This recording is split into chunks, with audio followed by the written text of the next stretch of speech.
This is our LANDOLL 2112 chisel. It has got a working width of around 15 feet.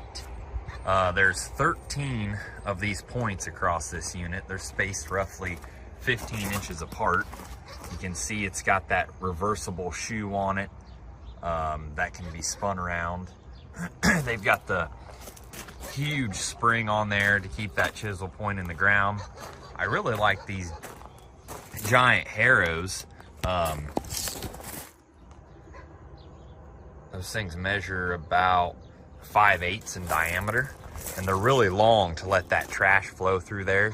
And I like the chopping reel roller on the back. It's really going to chop and bite into that residue as you're going through there. The front cutters, of course, just kind of give a first cut before those chisels come through. That way it's a cleaner cut for them.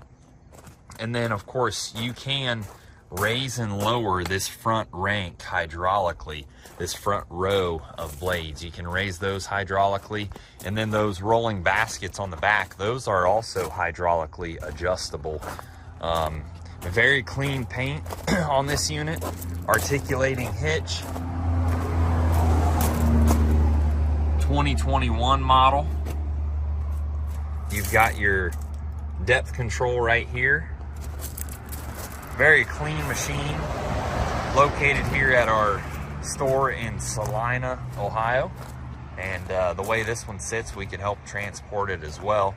So give us a call today on this LANDOLL chisel. Would be a great tool to get out this fall and get those corn stalks worked in. So give us a call today, and thanks for tuning in.